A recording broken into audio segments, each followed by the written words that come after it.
Bienvenue à l'Église. Je suis honoré d'être ici ce matin. Pasteur Laurent prêche, est en visite dans une autre église. Juste pour m'assurer qu'il écoute mon message, parce que mon message, c'est juste pour lui ce matin. Je veux qu'il comprenne certaines choses. Là. Il serait temps. Non, c'est pas vrai. Mais je pense que la parole de Dieu, la Bible, parle que c'est bien d'honorer certaines personnes, même si c'est difficile parfois. Hein? Des fois, on ne veut peut-être pas honorer tous les politiciens qu'on connaît, surtout si on n'a pas voté pour eux, mais la Bible dit de prier pour eux quand même. Puis je pense que c'est bien d'honorer, surtout en plus quand on aime notre pasteur. Est-ce qu'on peut honorer Pasteur Laurent pour tout le travail, la loyauté, la fidélité au travers des années ici au sein du CCH? Et les belles années à venir, des belles choses qui s'en viennent pour la vie de l'Église.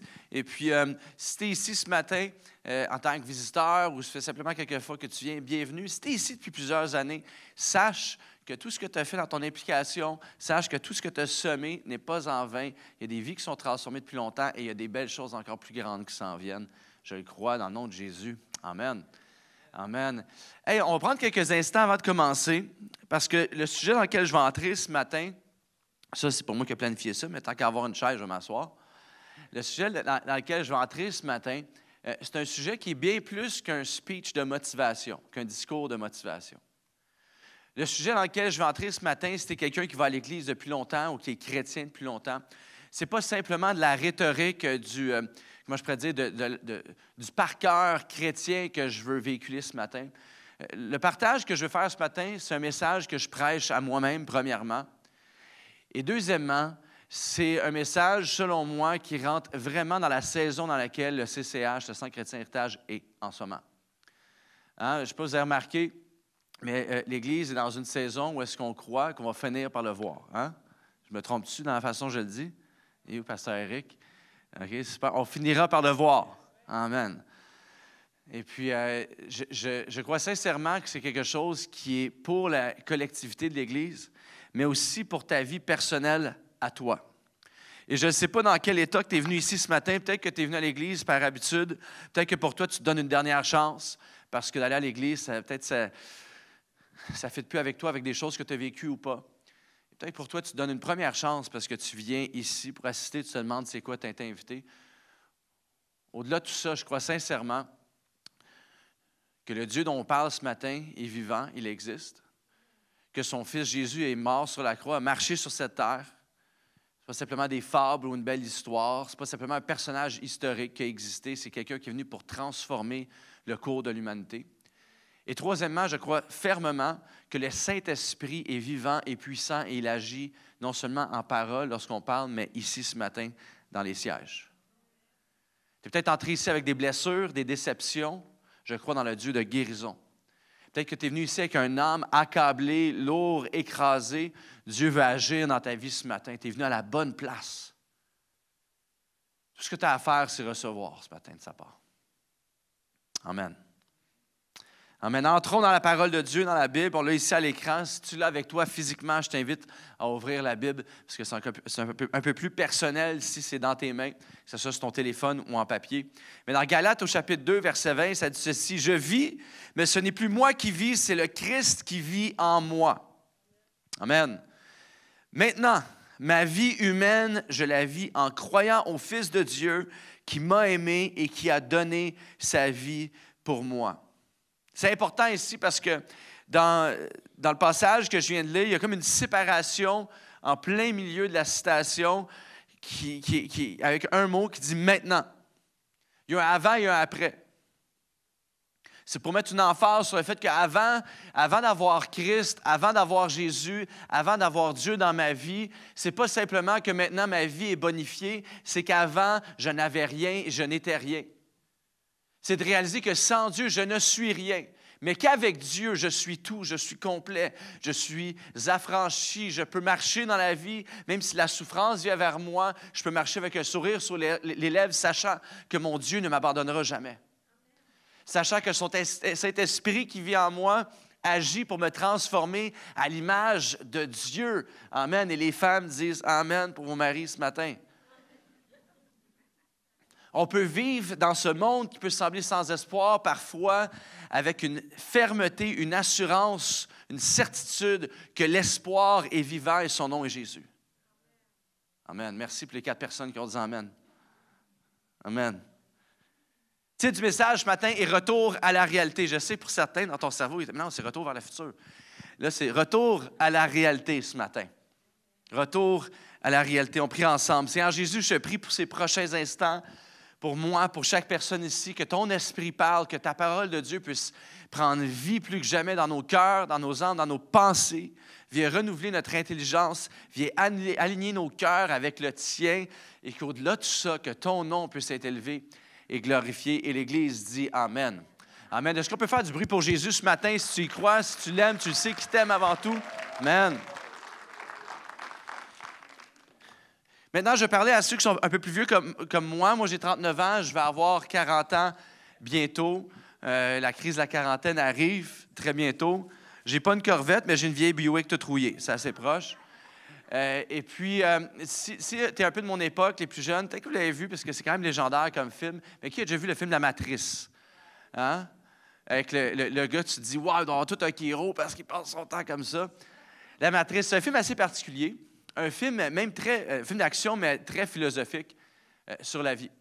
Et puis, une fameuse scène où est-ce qu'on voit le personnage principal, Néo, qui est mis devant un fait et doit choisir entre la pilule rouge ou la pilule bleue. La pilule bleue, Néo, s'il prend cette pilule, il reste dans sa routine. Sa vie va bien, elle est monotone, peut-être pas la vie la plus extravagante, mais il est bien. Il avance. S'il prend la pilule rouge, par contre, il y a l'inconnu devant lui. C'est présenté comme étant la pilule qui te fait voir la vraie réalité. Une pilule que lorsque tu la prends, soudainement, tu réalises et tu vois les vraies choses, le voile est enlevé et il se rend compte que l'humanité est prisonnière et branchée sur une vie virtuelle. Pas trop loin de notre vie aujourd'hui avec nos cellulaires et nos écrans. Et Néo prend le pas de foi et prend la pilule rouge. Une chance, parce que sinon, le film serait arrêté là, puis on n'aurait pas eu 3 autres films après. Mais Néo, aussitôt qu'il prend cette pilule, voit la réalité et voit l'envers du décor. Et, bon, pour faire un peu de contenu pour le film, mais en même temps, c'est bon, c'est tout le scénario. C'est pas nécessairement facile. C'est pas comme si, soudainement, il prend la pilule rouge et la vie est belle. Au contraire, c'est encore plus difficile que ce qu'il n'a jamais connu. Mais au moins, il vit dans la réalité.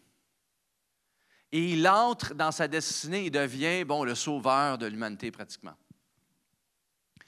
C'est Hollywood, c'est de l'extravagance, c'est un film. Mais quand ça vient à nos vies, c'est pas mal semblable quand je regarde à la parole de Dieu et ce que ça fait en moi à chaque fois que je l'ouvre et qu'elle me percute. Je me rends compte assez vite que les limites qui nous sont imposées par la réalité de nos vies, au-delà de notre contrôle, par nos circonstances, par les limites de ce que ce monde peut offrir,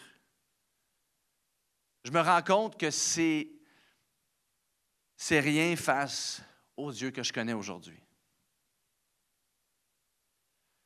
Tu vois, c'est une chose de connaître des choses sur Dieu, c'est une chose de connaître Dieu, mais c'en est une autre d'avoir une révélation de qui Dieu est pour moi personnellement.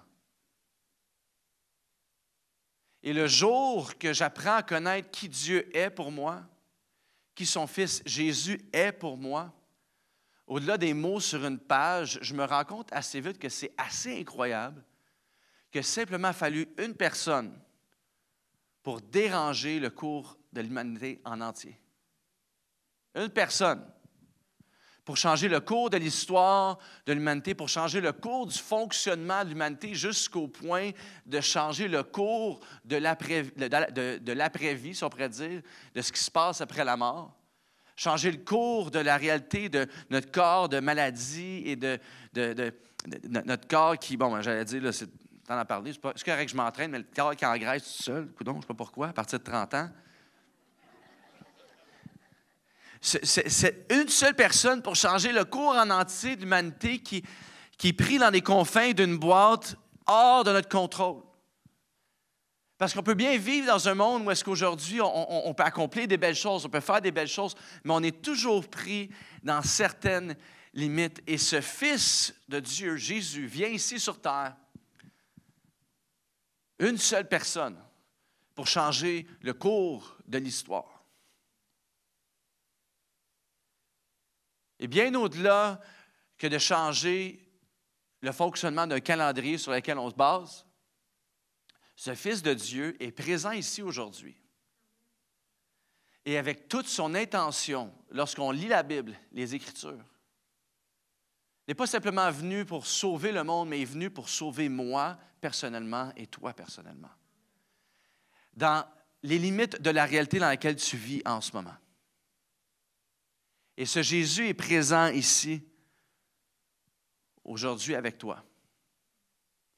Tu peux être libre des barrières dans tes pensées pour vivre une vie à la mesure que Dieu a dessinée pour toi. Tu vois, souvent, lorsqu'on fait une citation, un énoncé comme ça en tant que prédicateur, le piège dans lequel on peut tomber, c'est de dire ça, mais en faisant abstraction de la réalité dans laquelle on vit en ce moment. De dire que la faillite que je vis en ce moment, ou la disette, le manque de budget que je vis en ce moment financièrement, que la maladie que je vis, ou les problèmes familiaux que je vis en ce moment vont disparaître lorsque je rencontre Dieu. En fait, non. Dieu ne fait jamais abstraction de mes épreuves. Au contraire, il les reconnaît, il veut marcher avec moi et me montrer qu'il y a bien au-delà de ça. Ce n'est pas ça qui me définit, mais lui a une provision pour ça afin de changer les vies autour de moi, incluant la mienne. Ta souffrance, ton épreuve est légitime. Mais sache une chose, Dieu sera toujours plus légitime que ce que tu traverses ou tes circonstances. On le voit avec la vie de Pierre dans le passage qu'on va lire ici, et je vais décortiquer un peu au travers de la vision de ce que lui, il vit avec la personne de Jésus. Pour qu'on puisse voir d'un peu plus près que Jésus, au-delà d'être une personne qui est là dans les cieux, dans les lieux célestes ce matin, c'est quelqu'un qui est ici, qui siège, qui est assis à côté de toi, qui veut intervenir dans ta vie directement. Dans Matthieu, au chapitre 4, versets 18 à 19, ça dit « Jésus marche au bord du lac de Galilée. Il voit deux frères, Simon qu'on appelle Pierre et André son frère. Ce sont des pêcheurs, ils sont en train de jeter un filet dans le lac. Jésus leur dit « Venez avec moi et je ferai de vous des pêcheurs d'hommes. » C'est assez intéressant parce que Pierre est un pêcheur et Jésus ne lui dit pas « Hey, viens avec moi, je vais faire de toi un prêtre. Viens avec moi, je vais faire de toi un moine, un frère, un aumônier, un pasteur. » Non, viens avec moi, tu es un pêcheur, je vais faire de toi un pêcheur, mais un pêcheur d'hommes. Pierre, qui est un pêcheur qui se lève à chaque jour, très tôt, avant même le coucher du soleil, quasiment, tellement qu'il se lève tôt, avant le lever du soleil, va dans sa barque, il va chercher du poisson, il travaille pour subvenir à sa famille et ses proches. Il travaille fort. Il est fidèle. Parce qu'il n'y a rien de mal de travailler fort. Il n'y a rien de mal avec être un pêcheur de poissons. Le point que Jésus fait ici, ce n'est pas nécessairement que la vie que Pierre vivait était insignifiante puis que ce n'est pas assez bon. Non, non. Pierre est fidèle à son travail. Même lorsqu'il marche avec Jésus dans les chapitres à venir, les années à venir, Pierre continue à exercer son métier. Il y a une entreprise très fructueuse. Plusieurs employés, quand on regarde le contexte, on étudie. Mais ce que Jésus fait ici, c'est qu'en fait, on le voit qu'il vient vers Pierre, mais plutôt que de dire quelque chose à Pierre, tout simplement, quand on regarde au contexte, il répond plutôt à un besoin que Pierre a. Pierre veut plus que la vie qu'il connaît en ce moment. Au fond de son cœur, il espère pour plus. Pas plus d'argent, pas plus d'avoir, pas plus de pouvoir. Au fond de lui, il y a une espérance qu'il doit y avoir plus que la vie que je connais devant moi en ce moment. Un sentiment que la majorité des êtres humains traversent à un certain point dans leur vie. Et c'est à ce moment-là que Jésus lance une invitation à Pierre. Le timing, le temps parfait dans la vie de Pierre, où est-ce que Jésus arrive, tout est calculé pratiquement. Pierre, je vais faire de toi un pêcheur d'hommes. Matthieu chapitre 4, verset 19. « Venez avec moi et je ferai de vous des pêcheurs d'hommes. » Aussitôt, ils laissent leur filet et ils suivent Jésus. Ils prennent une pause, ils prennent un break syndical pour dire, OK, on va aller écouter ce qu'il a à nous dire. C'est assez particulier, là. Il arrive au timing parfait.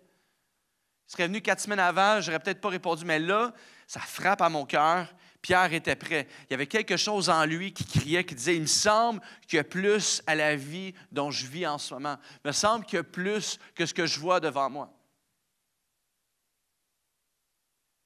Il me semble que si Dieu existe vraiment, pourquoi tant de famine et de guerre? Hein? La question est tellement répétée. Il me semble qu'il doit y avoir plus que ça si ton Dieu existe. Et c'est à ce moment-là que le Fils de Dieu se présente à Pierre. Et c'est à ce moment-là que Pierre commence à entrer dans la réalité donnée par Dieu et à la mesure de Dieu. Jésus lui donne une nouvelle identité. Le passage qui dit, les choses anciennes sont passées, voici maintenant, toutes choses sont devenues nouvelles. Est-ce que c'est difficile pour toi de croire qu'il y a une possibilité que les choses deviennent nouvelles dans ta vie? Peut-être que tu l'as déjà vu auparavant, puis c'est un peu plus difficile à voir aujourd'hui, mais si tu as ce sentiment-là, c'est légitime. Mais sache une chose, tu es au bon endroit pour réaliser ça. Parce que quand on regarde à Pierre ici, ce n'est pas comme si par lui-même, toutes choses sont devenues nouvelles. Non, il a fallu que Jésus se pointe dans sa vie pour avoir cette nouvelle réalité. Moi, tout ce que j'ai à faire, c'est de m'exposer à lui. Et c'est ce qu'on fait ici ce matin. On vient s'exposer à Dieu, on vient s'exposer au Fils de Dieu, au Saint-Esprit qui agit ici ce matin. Et c'est possible pour toi dans ta vie, surtout si tu as reçu la vie que Dieu avait pour toi. Si pour toi, de recevoir ce qu'on parle en termes chrétiens, le salut, si tu as fait cette prière, si tu as commencé à entreprendre une marche avec lui, bien plus que pour avoir un billet pour aller au ciel, sache que tu as une nouvelle identité. Tu es une nouvelle personne. Tu n'es plus identifié par ce que tu fais ou par ce que tu as. Même si à partir de ce moment-là, quand tu marches avec Dieu, quand tu reçois la vie qu'il y a pour toi, même si à partir de ce moment-là, tu vas encore te planter, tu vas encore pécher, tu vas encore manquer le but. Même si à partir de ce moment-là, tu ne seras pas parfait, tu ne seras jamais défini par ce que tu fais, parce que lui place son identité parfaite sur toi. Tu es équipé d'une nouvelle identité. Maintenant, une nouvelle identité égale nouvelle façon de vivre. Et je ne dis pas d'une façon religieuse par des pratiques et disciplines religieuses, malgré que ça c'est bien, mais je ne dis pas de cette façon-là. Je le dis dans une façon où est-ce que lorsque j'ai une nouvelle identité, les contraintes par lesquelles je vivais avant ne s'appliquent plus à moi. Un bel exemple, c'est le requin. Certaines personnes aiment collectionner des animaux à la maison au-delà d'un chat et d'un chien. Je ne sais pas si tu as déjà eu des amis comme ça. Moi, j'avais un ami, il avait des serpents, des lézards, des varans. Ça, c'est des gros lézards. Puis une fois, il s'était sauvé chez le voisin. Viens m'aider, on va aller le chercher. Il est en dessous de son deck. Ah ouais, je ne suis pas sûr. Il y a des gens qui aiment ça avoir des animaux exotiques comme ça. Bien plus que poisson rouge, certains aiment avoir même, il y en a qui ont des requins. Tu peux avoir un requin ici au Québec dans ton aquarium avec un chauffe-eau. Tu peux avoir un requin. Et ce qui est particulier du requin, c'est que pour certains requins, tu les prends bébé, tu l'amènes dans l'aquarium, et peu importe la taille de ton aquarium, ils vont grandir jusqu'à la limite des confins de cet aquarium. On va leur dire, si ton aquarium il est 4 par 4, il ne va pas être plus grand que 4 par 4. Sa grandeur va s'arrêter là. Il va vivre dedans, il va connaître cette réalité-là, il va être bien. Pour d'autres types de requins, même, à un certain point, ils vont simplement mourir. Leur croissance va s'arrêter, mais ça va même apporter à leur mort parce qu'ils ne sont pas dans l'environnement pour lequel ils ont été créés. Tu vois, pour nous, lorsqu'on a une nouvelle identité en Christ, en Jésus, de continuer à vivre dans l'ancienne réalité que mes circonstances, le monde dans lequel je vis, les péchés que je fais ou les fois que je manque le but et que je passe à côté, on a tendance à penser que cette réalité-là, c'est tout simplement ce qui nous définit, mais quand en fait, la vraie chose, c'est qu'on se limite dans notre croissance lorsqu'on pense que c'est ça qui nous tient. Tu vois, si tu prends un requin qui grandit dans un aquarium et qui arrive à un point où il ne peut plus grandir, et tu le prends et tu le places dans l'océan, soudainement, il va se mettre à grandir à son plein potentiel. Même si ça fait 4 ans qu'il est dans l'aquarium et qu'il est pris, tu peux prendre un grand requin blanc, le mettre dans un petit aquarium et soudainement, tu le sors de l'aquarium et wow! OK, il était fait pour être 12 pieds, lui.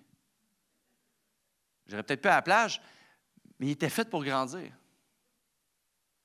Il était fait pour connaître la pleine longueur, la pleine largeur de ce que Dieu l'a créé. Combien de fois est-ce que je me rends compte, après avoir maturé et grandi dans la vie, que ce à quoi je m'attendais de la vie était bien moins que ce que Dieu avait pour moi. Puis qu'il y a une chance qui est intervenue dans ma vie parce que je ne serais pas devenu qui m'appelle à être. Tu vois, moi, si tu me connaissais quand j'étais plus jeune, juste faire une expression orale, je ne dormais pas pendant 4 jours. C'était la mort, je voulais mourir. Puis là, aujourd'hui, je suis ici devant toi en train de partager. C'est pas moi naturellement, ça. Il a fallu que je connaisse un Dieu qui transforme ma vie et qui fasse un bout de chemin avec moi, parce que je veux juste te dire, c'était pas nécessairement facile de parler comme ça ici aujourd'hui, de me rendre là. Je veux dire, juste avant de faire des annonces, comme le pasteur Eric a fait, je me pratiquais pendant 3 jours à la maison, souper spaghetti, 5 heures, mardi soir, OK, souper spaghetti, non, je vais le dire plus, mardi soir, souper spaghetti. Là, juste avant, je priais, Dieu viens me sauver, viens nous enlever maintenant, je ne veux pas y aller sur le stage. Puis là, aujourd'hui, je suis à l'aise et puis, oui, je l'ai fait plusieurs fois, la pratique, ça l'aide et tout ça, mais je peux juste te dire une chose, c'est impossible que ça vienne de mes propres forces. Mais ça, c'est simplement parce que j'ai accepté que j'ai une nouvelle identité, puis qu'au-delà de mes faiblesses, au-delà de ma timidité, au-delà de la gêne, qui, ouais, mais je suis créé comme ça, je suis fait comme ça, au-delà des limites que je m'imposais, j'ai accepté que Dieu voyait bien plus grand que ce qui était devant moi. Que lui avait un plan pour ma vie bien plus grand que ce qui me limitait. La réalité est en fait placée dans les lieux célestes et non ici. Trop souvent, notre réalité, on la limite à ce qu'on voit devant nous quand on a été fait pour regarder en haut aussi. Tu savais-tu que tu peux faire ça avec ta tête?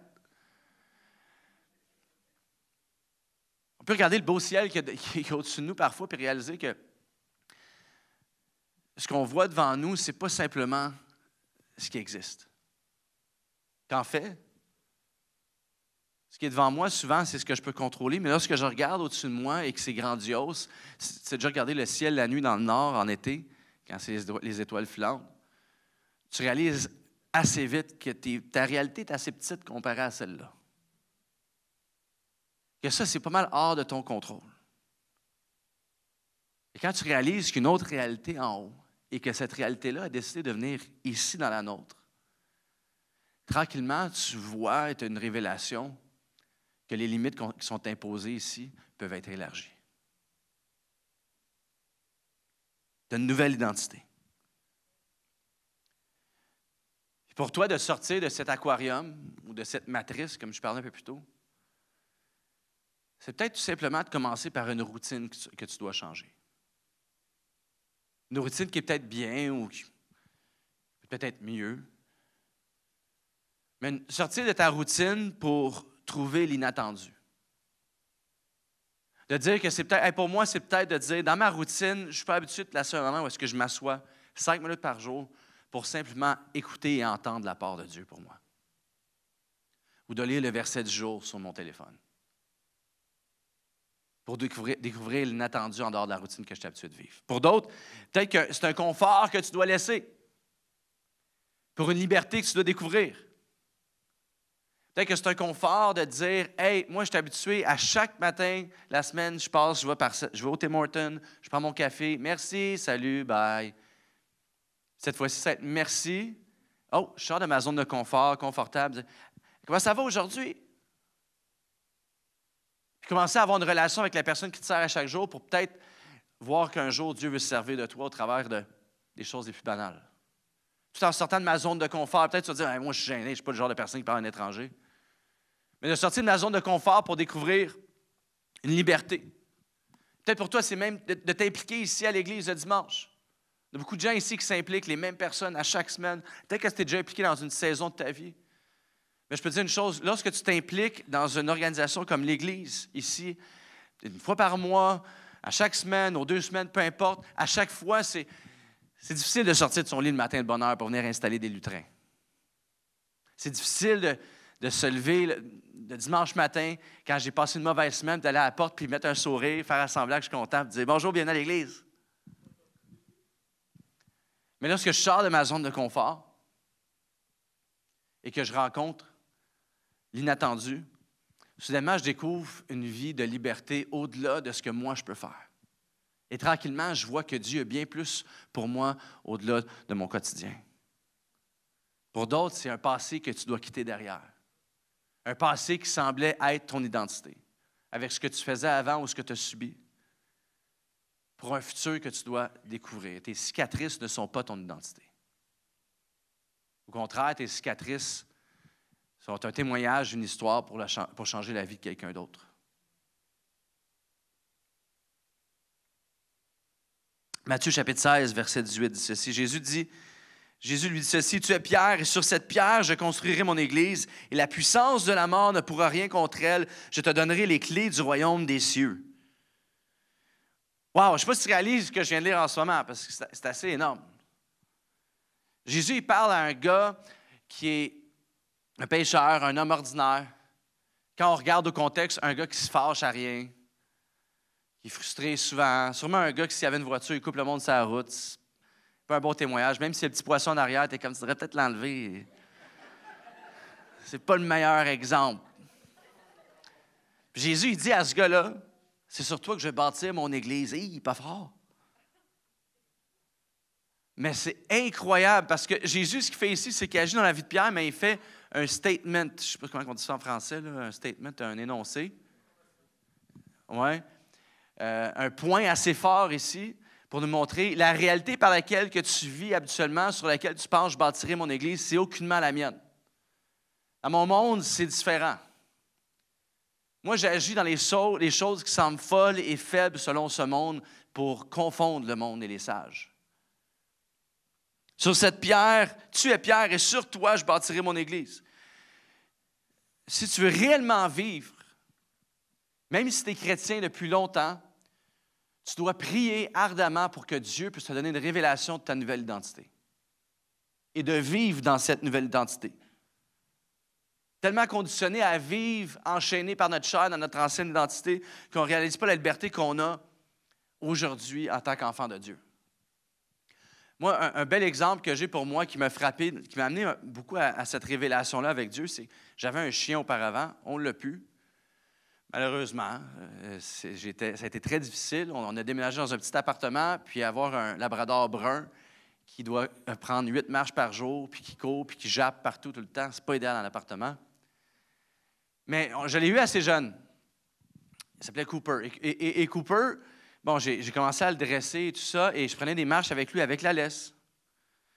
Et il a grandi, il a vieilli 1 an, 2 ans. Et rendu à 2 ans, j'étais dans un chalet dans le bois, en forêt.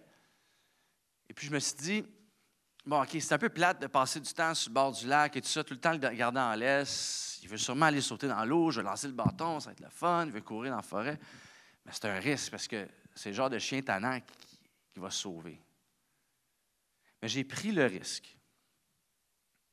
Et j'ai enlevé sa laisse. Et c'est particulier parce qu'il restait à côté de moi. Pas parce qu'il était si bien dressé. Si tu parles à mes amis, sur une chance d'en débarrasser, ce chien-là, t'as renversé chez toi, il sautait dessus, il a mangé tous les coins de table. Mais il restait à côté de moi. Il n'est pas resté longtemps, mais il est quand même resté un bon 5 minutes. Puis, tranquillement, il a réalisé qu'il n'était plus attaché. Puis j'étais là, oui, vas-y, je le poussais. Lui, il était tellement habitué, tellement conditionné à rester proche, près de moi, avec une laisse, qu'il était incapable de partir à courir puis vivre sa pleine liberté. Vivre la vie d'un chien.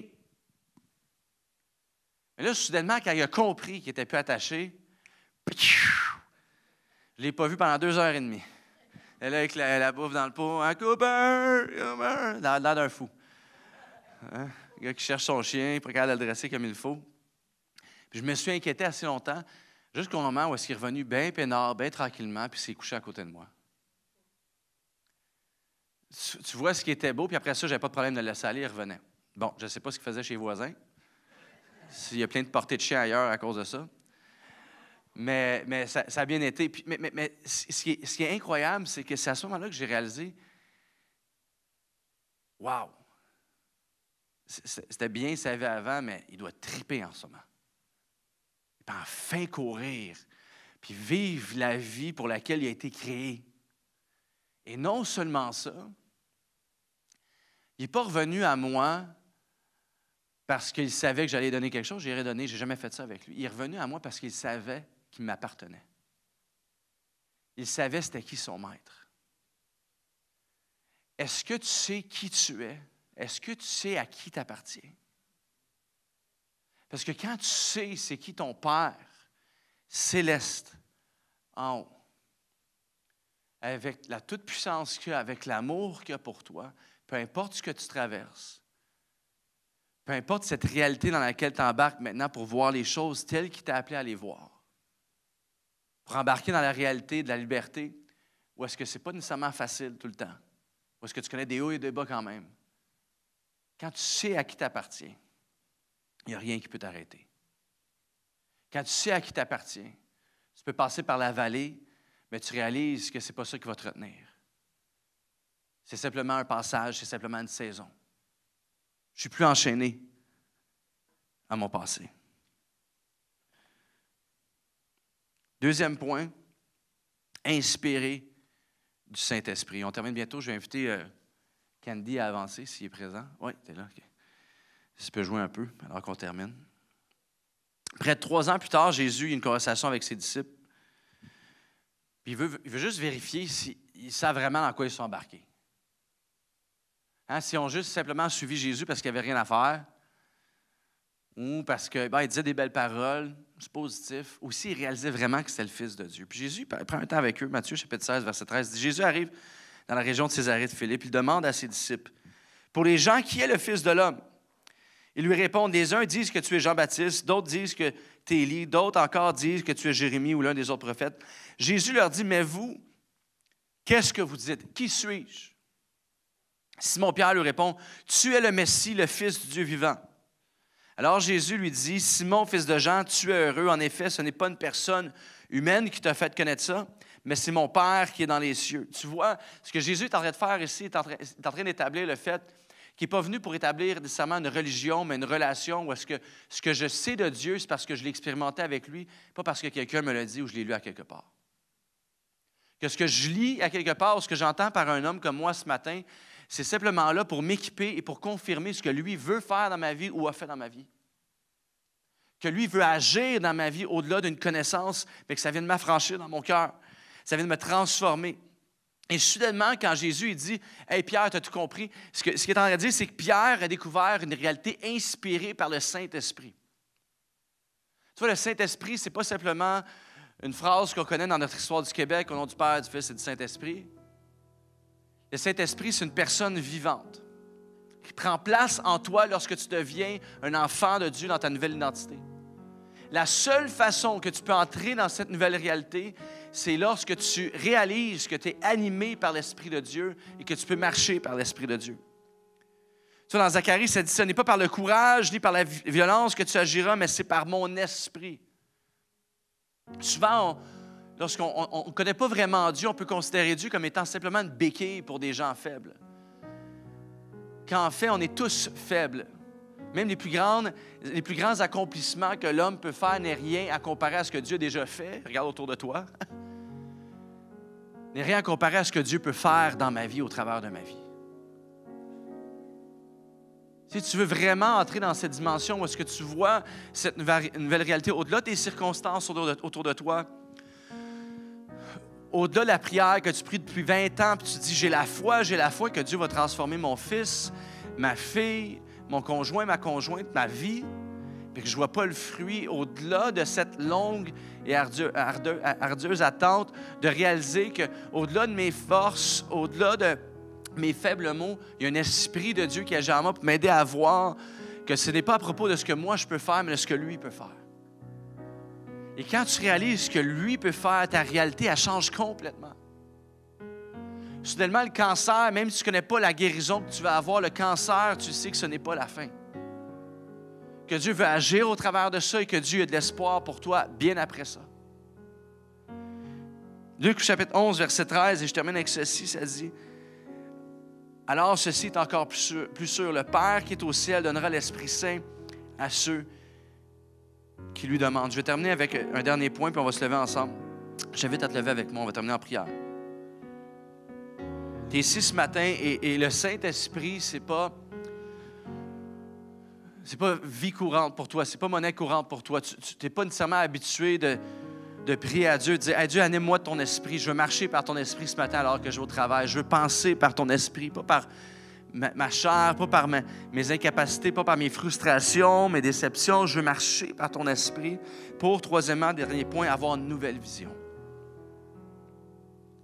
Dieu veut te donner une nouvelle vision pour ta vie, pour la vie des gens autour de toi, pour les choses autour de toi. Alors que les yeux sont fermés, les têtes sont penchées, je vais faire une prière ce soir en 2 parties. Première partie, si tu es ici ce matin et le Dieu dont je parle, le Jésus dont je parle ne fait pas partie de ta réalité, je vais t'inviter à avoir une relation avec lui. Je ne vais pas nécessairement t'inviter à joindre, devenir membre à cette Église ou faire partie d'une religion, malgré que d'assister à cette Église, ça serait très bien pour toi. Mais au-delà de ça, je vais t'inviter à avoir une relation avec Dieu, avec le Fils de Dieu, Jésus, qui est venu ici sur cette terre, qui a connu la vie que tu connais, qui a connu la souffrance que tu connais, qui a connu même pire, pour pouvoir s'identifier avec toi afin que tu puisses recevoir son identité sur ta vie. Je vais compter jusqu'à 3 et à 3. Je t'invite à lever ta main pour faire une prière avec moi. 1, Dieu a envoyé son Fils Jésus sur cette terre afin de vivre la vie qu'on pouvait vivre. 2, pour qu'on puisse recevoir l'identité de cette vie sur nous, même si nous sommes imparfaits et pécheurs. Et 3, Jésus est ressuscité de la mort pour déclarer la victoire sur la mort, sur nos corps de mort, sur notre pensée de mort, sur la fin, pour dire, à partir de maintenant, je déclare sur toi une vie éternelle avec une nouvelle réalité. Et 3, là où tu es, si tu lèves ta main pour recevoir cette vie avec Jésus, je t'invite à le faire. Je vois des mains qui se lèvent dans cette place. Dieu te voit. Dieu te voit. Pour certains, tu le sens, ça frappe à ton cœur. Je vois une autre main qui se lève. Dieu te voit, Dieu t'aime, Dieu t'entend. Tout ce qu'il veut, c'est te prendre dans ses bras et te donner cette nouvelle vie. Tu peux baisser ta main. Alors que les yeux sont penchés, les yeux sont penchés, les têtes sont penchées, les yeux sont fermés. Seigneur Jésus, on veut prier avec toi. On veut faire cette prière en pleine authenticité. Si tu es ici, si c'est la première fois que tu fais cette prière, je vais t'inviter à répéter après moi et toute l'Église va répéter avec moi pour te soutenir dans cette prière. Répète après moi, Église, Seigneur Jésus. On le fait avec conviction. Seigneur Jésus, je suis ici devant toi, avec le bon comme le mauvais. Je reconnais que tu es le Fils de Dieu, mort sur la croix et ressuscité, afin que je puisse avoir la vie. À partir d'aujourd'hui, je marche dans cette vie, animé par ton Saint-Esprit, avec cette nouvelle vision. Amen. Amen. Est-ce qu'on peut remercier le Seigneur Jésus pour toutes ces vies transformées ce matin, pour ce qu'il a fait? Amen. Et je vais faire une dernière prière pour chaque personne ici. Pour moi, ce matin, Seigneur Père, je te remercie pour chaque personne dans cette place. Je te remercie pour chacun de tes enfants qui sont présentés ce matin, pour certains en obéissance. Sachant que si je viens ici, tu vas me parler, Seigneur Jésus, je te remercie pour ton Esprit Saint qui agit en nous. Je te prie pour une vision renouvelée pour chaque personne dans ce lieu. Qu'en tant qu'Église, alors qu'on croit qu'on va finir par voir ce que tu veux faire dans nos vies, dans cette Église, Seigneur Jésus, on va commencer par nos propres vies à nous cette semaine. Animé par ton Saint-Esprit, rempli de foi, que tu vas agir. On te remercie d'avance et l'Église dit Amen et Amen.